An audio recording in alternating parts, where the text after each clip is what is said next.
Hey everyone, this is Corinne Lafont, your favorite and only radio host, your favorite girl. You know you love to listen to me.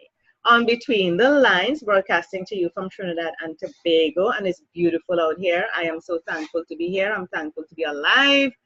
I'm so thankful to be doing my radio show Between the Lines. And I am also thankful to have Diane Dennis with me. She's so beautiful. Look at those long tresses. She is so beautiful. And we're going to be talking about the art of publicity. She's a PR professional. Let me tell you a bit about her. Let me pull up a little bio here. She's a founder and president of the award-winning PR agency Inspired Media Communication. Diane lends her extensive experience and skills in television, radio, and print, so she covers the full gamut to organizations that Inspired Media serve. She created Inspired Media Communications from an unmet need she saw in the marketplace for razor-sharp messages that resonate with audiences, customers, and community members.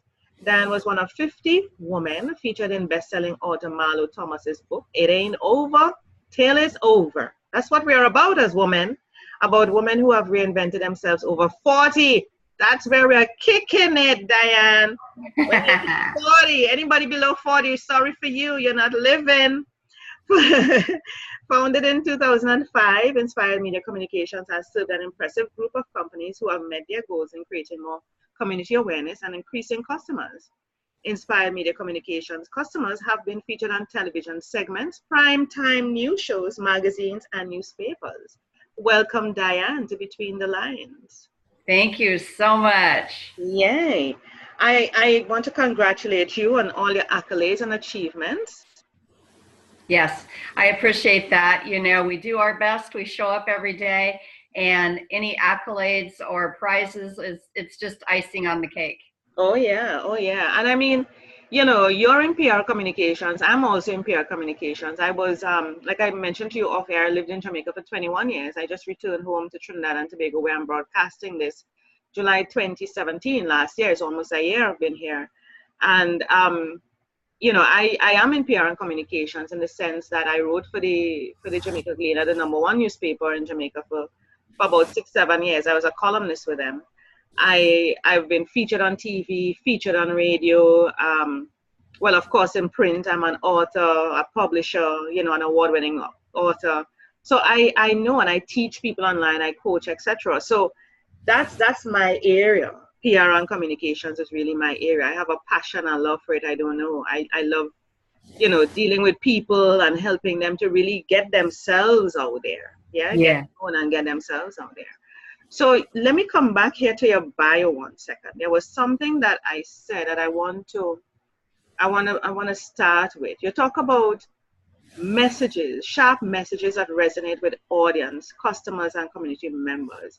But before we know this, but we want to teach our audience this, you have to first know what your message is, you know, or your audience, I'm sorry. You have to know who your audience is in order to know the type of message that you want to communicate to your audience. Am I right? Or am I right? Yes, absolutely. And one of the things that I find, if I would give one piece of advice around that, because it's very common for people to do this one thing and it doesn't get them anywhere. And so your messages have to be very, very drilled down and specific and unique to you. In other words, people may say, well, I'm a spiritual healer or I'm a coach.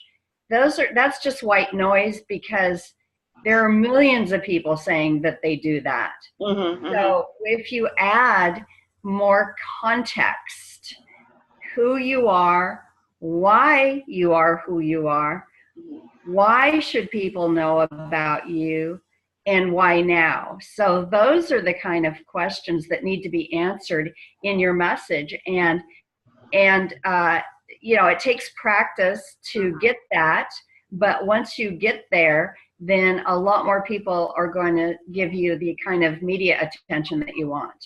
Now listen here now, Diane. There are a lot of people doing the same thing out there. If you go into relationships, oh my God, it's overwhelming. The amount of people who are relationship coaches and they claim this and they claim that. I'm not trying to discount what they have done. I believe all of them. how do we decide whether it's relationships, whether it is in publishing like my area, whether it is even in your area, PR and communications? How does a customer, let's look at from the audience point of view, decide who really they should follow? Everybody's giving a message out there. Content is king, content is overwhelming. You don't know what to read, where to go, who to really trust out there. How as a customer, how can we help our audience to decide? That's okay, that's okay, that's okay. How can we as a customer, the user, decide who really to follow? Yeah, good question.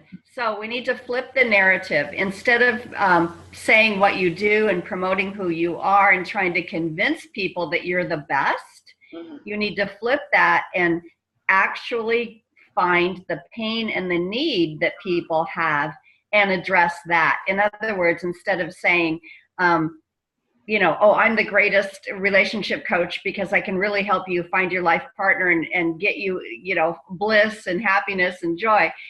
You flip it to what they need. Are you alone? Are you lonely? Are you tired of being alone? Yeah. Have you done everything that you can?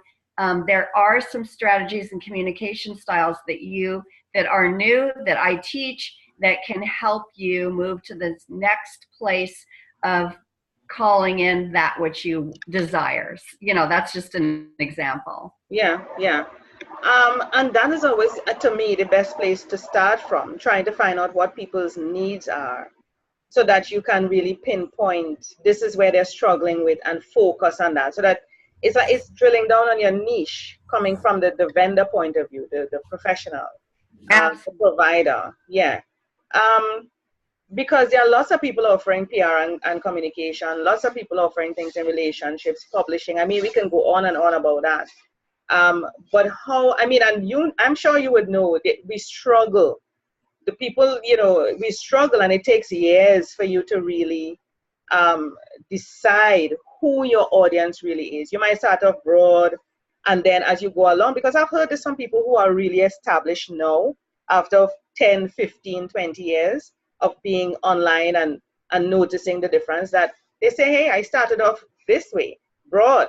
And then they realize, their audience, things have changed, things have evolved. And so they decide to just pinpoint on this one thing, and they became the best at this.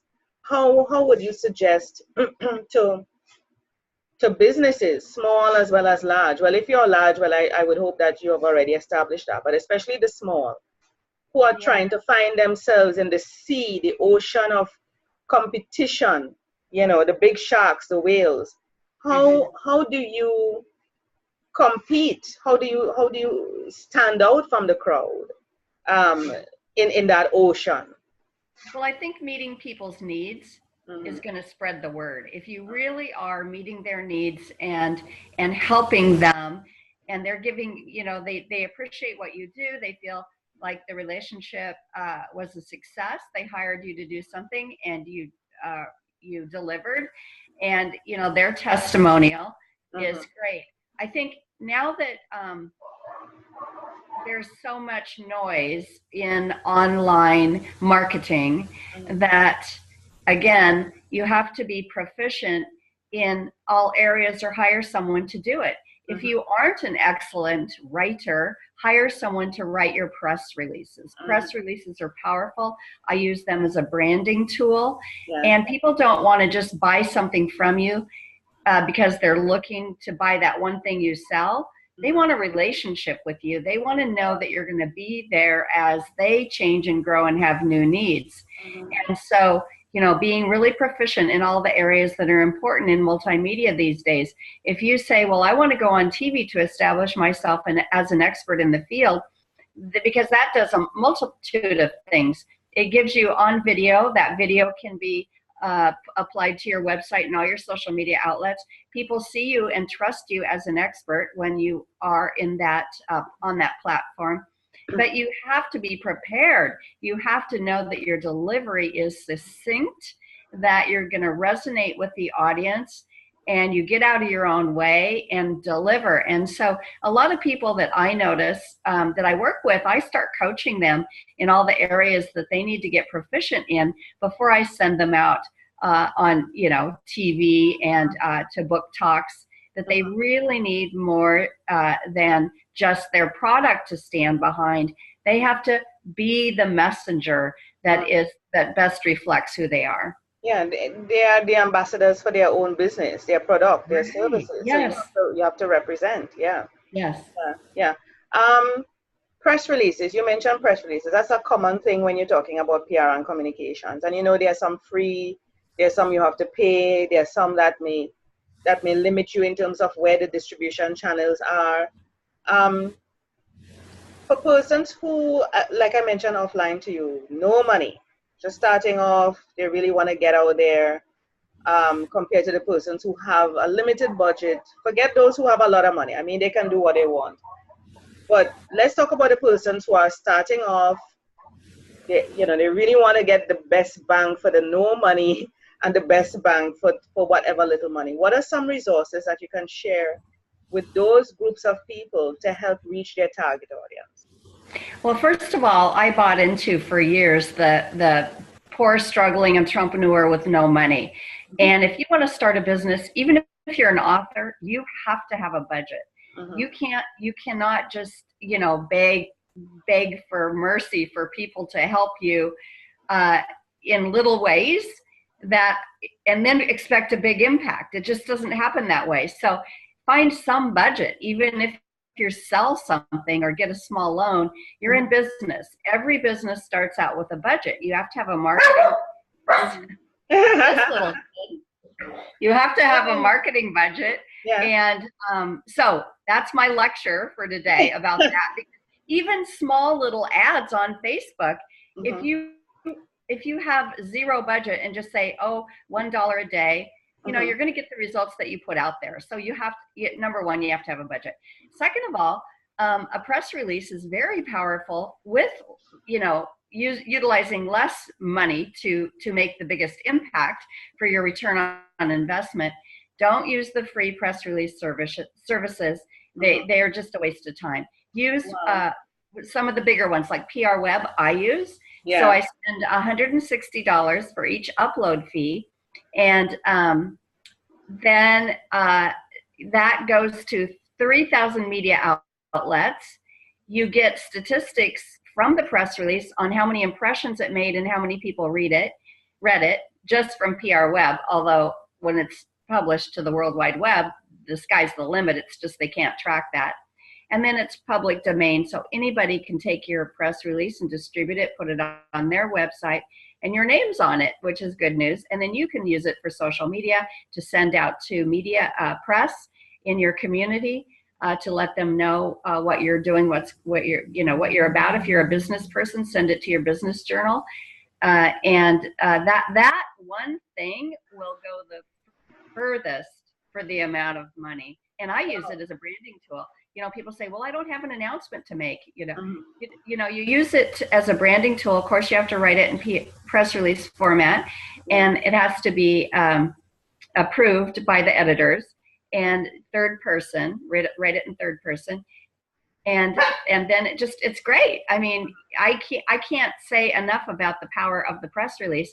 If it's written well, and that is even worth the investment, is to hire someone to write it for you. And you're a columnist, I'm a columnist. You know, professional writers know how to get the message across really strong. Yeah. And then you can convert it into first person and turn it into a blog. And I use it, again, the algorithms of press releases are every 30 to 60 days is their life cycle on Google. You put one out every 30 to 60 days and you have, it will elevate your rankings for sure. So I can't say enough about the press release. Yeah, the 150, I mean, somebody might say, how often do you need to do a press release like that? I mean, it's going out to 3,000 plus channels. How often would you need to do a press release? And under what conditions would you do a press release? I would do one every 30 to 60 days. And so let's just assume that every business owner, entrepreneur, solopreneur is trying to develop themselves as an expert in the field. That's the only way you're going to have credibility. And so get whatever it is you need to add to that credibility. Are you licensed in something? Do you have credentials? And learn more. Continue learning more, learn about your industry, And so every time something comes across your newsreel about your industry that you're in, that you're establishing yourself as an expert in the field, write a blog about that, write a press release, and just, give your opinion from your point of view. For instance, if they pass a new law that has to do with the industry that you're in, let's just say you're a chiropractor and they pass a law about concussions, and I'm working with a chiropractor now, and so this is the model that we're using. And so I get him on local television to talk about the new law and what people need to know. And so he's not selling himself, like, come to me, I'm the best. It's, I'm your expert, I'm the go-to person. And then the press release will talk about that new law and give a quote from him about it and what the implications are for health. And so you can see how that works. Yeah.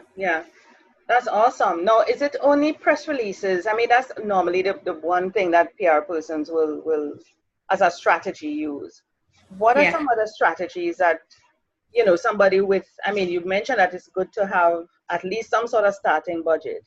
What else can somebody do to get more promotion and visibility out there? Let's talk about 3 strategies. So we mentioned press releases as one. Let's look at 2 more. Yeah, and a press pitch, which is a shorter version of giving a message to your local media, like your local community newspapers. If you're just starting out and no one knows who you are, join groups, networking groups, give talks at your local chamber of commerce or other venues in the community. There are a lot of venues in the community that have monthly meetings that are always looking for speakers, and Rotary clubs.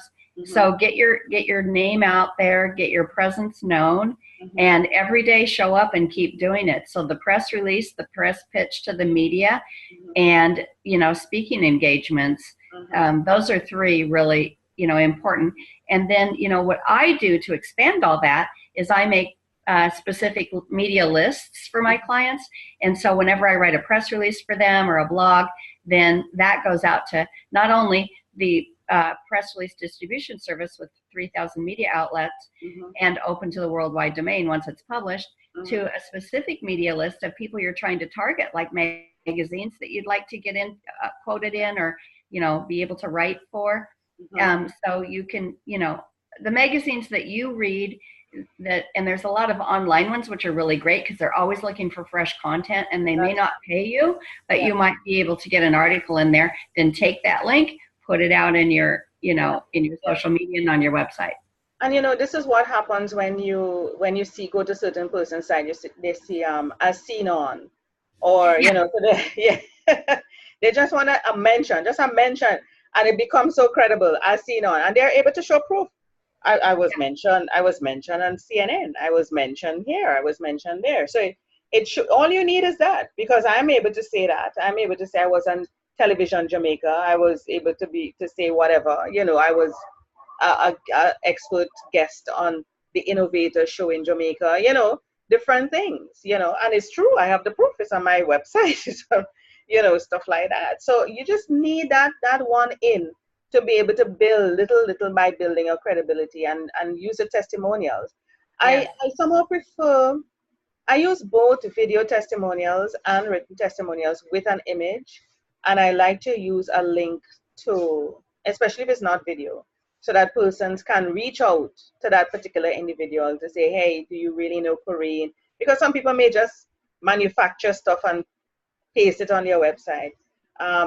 But I prefer video testimonials. I find it's more real, it's more, it's coming from an authentic place. I mean, people can lie and make up things, you can pay people to do that, but you can tell, I think you can tell just from listening to them, watching their body language, that it's real. So I would suggest for persons, once you start building your business and you start getting good results, people do some video testimonials for you as well. It reaches a long way, Yeah. So let's switch to your website here now. I wanna jump on your website. I'm gonna share my screen here. So you're gonna look a little small.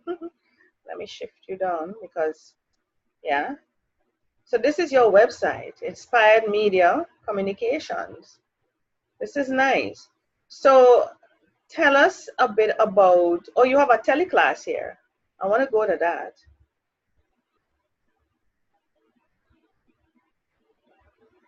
Is it bringing it up? Oh, there it is.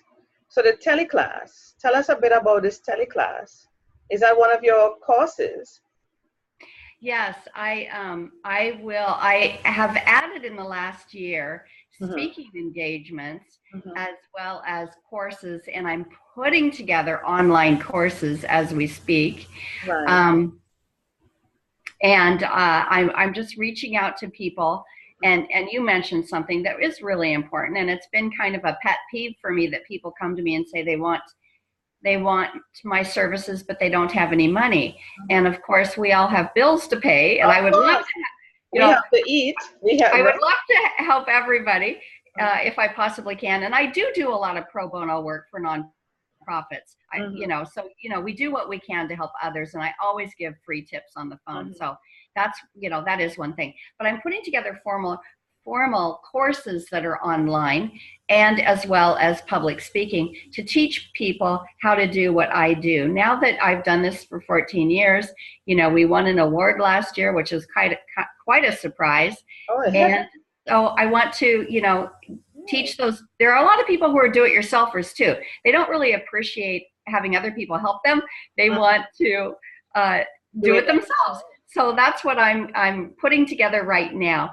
And I will get that on my website of how people can sign up for it when it's ready. Yes. I see you're a member of WSA. I'm very familiar with them. I was a member with them as well, and the eWomen's Network. So I know you're in good hands. You're hanging with the right people. Hanging with the right, the enthusiasm is worth every penny or every moment that you spend with eWomen Network. I really have appreciated their resources. Yeah. And how can persons contact you? I'm on the Contact Us page. So you have your number, and of course you can put in your name and email address here. Yeah. Let's have a look at your services that you offer. Okay. I have a lot of authors coming to me. That's the one industry I don't really need to market to, because they seem to all just pick up the phone or email me, which I love, because I'm an author and I love helping authors get the word out about what it is that they do. Yeah, beautiful. So we need to talk, because there are a couple of, I'm sure there's some great synergies with me and you, because I'm into publishing and I work with authors, and they really need that PR and, publicity. Promotion and visibility, because and I think when people write a book, they've spent a lot of time and energy on this book, and then they don't really know how to promote it or to promote themselves, and they don't have the strategies and the skills for doing that. So what I really do is coach them, first of all, if they're not already there, to be experts in their field and to really expand out. Your message has to be, oftentimes your message has to be bigger than just the book that you wrote, just the topic in the book, because sometimes some books can be a little real narrow in the niche, but yet people want worldwide exposure. So how can we add to that to expand the message to fulfill more areas to get the word out? I as I say, I work with authors, and one of the things is marketing. They will write their book really well, or at least get help and get edited and stuff like that, get their book out. But they're really not into promotion and marketing. Putting themselves out there, coming out of their comfort zone. That's one of the areas that they really need help with. And even the big publishers, Hay House publisher, I have authors come from them that they were told to hire a publicist, even though they have a marketing department. They don't have the resources to do that. So, we really are a valuable resource for authors, for sure. Oh, wonderful. This is awesome. No, we need to talk, Diane. We need to talk. There's no doubt about it. And as a publicist, I'm learning new skills every day, because the marketplace changes. Of course. For a while, Facebook ads were very valuable, and you didn't have to have a big budget. All of that changed. Algorithms changed. How the ad is run is changed in order for a good return on investment. So I'm in the process of going through very lengthy, in-depth courses about writing ad copy. It's just amazing how the knowledge to learn is endless which I'm a life learner, so it's perfect. And I love teaching what I know and then helping other people learn what I know so they can apply it as well. And I love how you mentioned that, because people feel, oh, you're an expert, you're supposed to know everything right off the bat. Hey, we are experts because we are continuously learning, and the persons listening to this can also become an expert because they are continually learning from us and from other people. Or they can find one resource that they're connected to, build that relationship, and just follow to learn.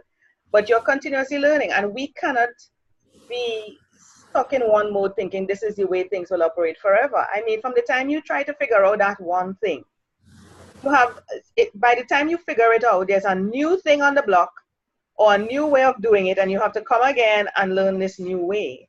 Amazon has changed over the years since it has been out, since I've been doing publishing. Every time I go back, it's something new. You're like, wasn't this here before? And it's gone. And sometimes you don't find out the changes till after the fact. Yeah. Like for a while, my press releases weren't really making an impact, and I couldn't figure it out. I was like stumped. Yeah. Finally, the news comes across that Google had downgraded press releases to be called spam. Wow. Until all of everyone complained and said, because it's a powerful tool. Yeah. And then Google changed the algorithms on press releases and it zipped right back up. Yeah. So these things, you have to really keep an eye on, and that's where you do rely on the experts for this kind of knowledge, so that when the changes, and it slips through the cracks. Sometimes Amazon and these people or Google may have sent you something, or they may have posted it, but it misses you because you're so caught up in your business, just like anybody else. And you may find out after the fact, and you're like, wonder what's happening. And Google, I mean, places like Google, those big providers, they're going to be constantly changing their algorithm, because they realize people are trying to break through the loopholes to get on number one. The focus is to be on the first page of Google search. Everybody wants to get there. That is the ultimate objective. So they will do whatever it takes to, navigate, undermine, work their way through, find out the little loopholes to get on page one. And so Google has to be constantly checking what's going on. They have their team 24/7. I would love, one of the things I would love to do, visit a Google headquarters to see.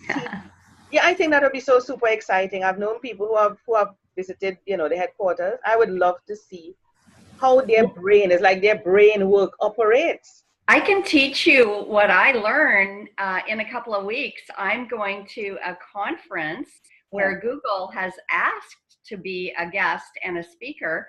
And so I will hopefully learn a lot and be able to bring it back to you. Yeah, no problem. That'll be super. Yeah. Please take notes. Please take videos. Please do whatever it takes. Yeah. So that you can bring back that information. Well, the other thing is what I found, I'm glad you're bringing that up, is so many people, they say they want attention, they want people to know about them. They may hire a publicist, and when they hire me, I say, do you have someone doing your website? Oh, yeah. And then later on, I say, does your webmaster do SEO?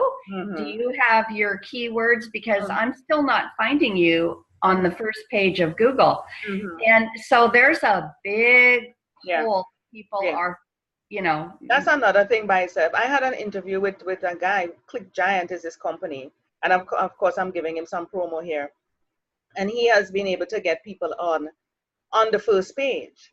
Some people were like 100 and something, which is like way down the line, or not even existing. And he was able to move them from the 81st spot straight up to number 10. So at least you're on the first page, and then you keep doing. But it's strategies. I tell you, you really have to have somebody having eyes and ears on this thing.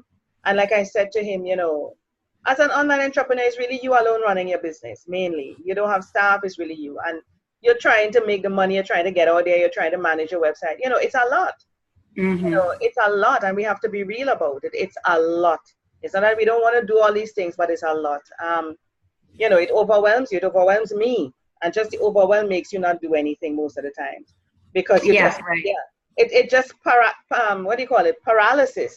You just like, no, I can't do this.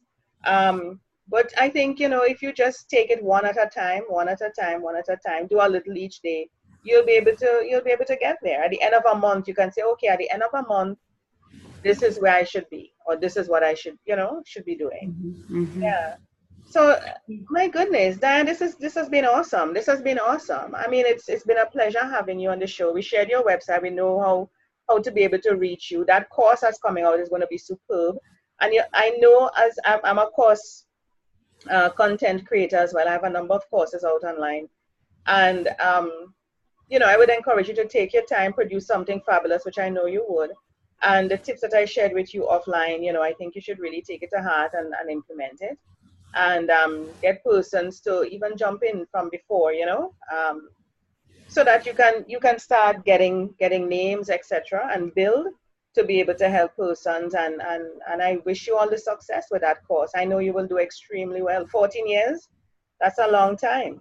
Yeah, that's a long time to finally figure out that there's a lot of people who just want to do it themselves and they want to learn.